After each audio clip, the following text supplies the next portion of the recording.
தூக்கத்துக்கு கூட சண்டேன்னு தெரியும் போல். ஏந்திரிச்சதே 9 மணி. ஏந்திரிச்சு கடகடன்னு தோசை சுட்டுட்டு வேர்க்கடலை சட்னியும் வச்சுட்டேன். அப்புறம் சாப்பிட்டு அவங்க போய் சிக்கன் வாங்கிட்டு வரலான்னு போனாங்க. சிக்கன் வாங்கிட்டு வரும்போதே சேர்த்து ஃபிஷ்ஷும் சேர்த்து வாங்கிட்டு வந்துட்டாங்க. சரி ஃபிஷ்ஷை நம்ம நாளைக்கு சமைச்சிக்கலாம், இன்றைக்கி சிக்கன் வைப்போம் அப்படின்னு சொல்லிட்டு ஃபிஷ்ஷை கழுவி மஞ்சள் உப்பு போட்டு வச்சிடலாம். ஃப்ரீசரில் வச்சுட்டோம் அப்படின்னா நாளைக்கு எடுத்துக்கலாம், இன்றைக்கி சிக்கன் மட்டும் சமைச்சிக்கலாம் அப்படின்னு சொல்லிட்டு ஃபிஷ்ஷை க்ளீன் பண்ணிட்டேன். அந்த ஃபிஷ்ஷை தந்தவன் சின்ன சின்ன பீஸாக கட் பண்ணி கொடுத்துருக்கலாம், படா சைஸில் கொடுத்துட்டான். சரி நானே அதை சின்னதாக கட் பண்ணி மஞ்சள் தூள் உப்பு போட்டு நல்லா குலுக்கி ஃப்ரீசரில் வச்சுட்டேன். அடுத்து சிக்கன் பக்கம் வந்து கிரேவிக்கு கொஞ்சமாக சிக்கனு, ஃப்ரை பண்ணுறதுக்கு கொஞ்சமாக சிக்கன் வச்சுட்டு கிரேவிக்கான சிக்கனை ரெடி பண்ணிவிட்டேன். அடுத்து சைட்லேயே ரசமும் தாளித்து எடுத்துக்கலாம் அப்படின்னு அந்த வேலையும் பண்ணி முடிச்சிட்டேன்.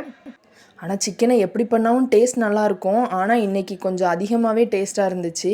சரி ஃபைனல் டச்சாக தேங்காய் பாலையும் ஊற்றி அதையும் கொதிக்க வச்சுட்டேன். இந்த பக்கம் சாதமாக ரெடி ஆயிடுச்சு, அதையும் வடித்து எடுத்தாச்சு.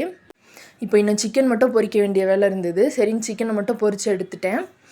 இனி அவ்வளோதான், இருந்த பாத்திரத்தெல்லாம் கழுவிட்டு திருப்தியாக சாப்பிட்றலாம்.